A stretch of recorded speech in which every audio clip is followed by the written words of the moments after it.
Alors il y a quelque chose dont on parle beaucoup, c'est le reflux.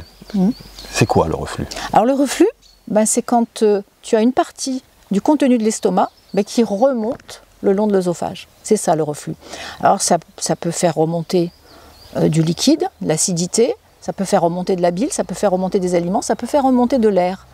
Et cette remontée, elle a lieu le long de l'œsophage. Elle peut arriver même jusque dans la bouche, ce qui s'appellera régurgitation. Voilà ce qu'est le reflux. Mais oui, l'estomac est très acide. Alors ce qu'il faut savoir, c'est qu'il existe un reflux physiologique. C'est-à-dire qu'on a tous un petit reflux, mais qu'on ne perçoit pas et qui n'abîme pas la muqueuse de l'œsophage. Et c'est quand il devient plus important, qu'il devient pathologique et que là il dérange les personnes. Et oui, l'œsophage n'est pas protégé contre l'acidité de l'estomac. Il est protégé, mais pour un certain temps, pas trop longtemps. Voilà.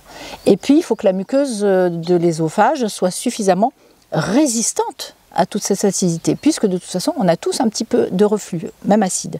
Donc ça veut dire que la muqueuse aussi, elle doit avoir sa résistance. Et l'alimentation, par exemple, elle va permettre de travailler sur cette résistance muqueuse.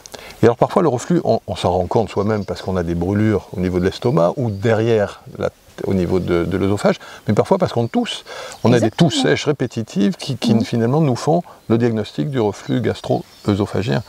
Oui, tout à fait. Le reflux, il a multivisage, c'est-à-dire qu'effectivement, soit il se manifeste par des troubles digestifs, soit par exemple, effectivement, comme tu disais si bien, par de la toux, par des douleurs à l'oreille, par des douleurs comme de l'angine de poitrine, de l'asthme, etc. Donc en fait, il peut avoir plusieurs masques, il peut se montrer sur plusieurs masques.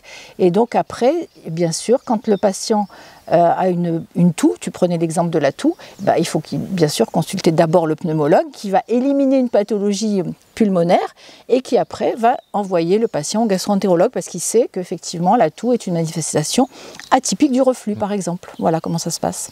Merci.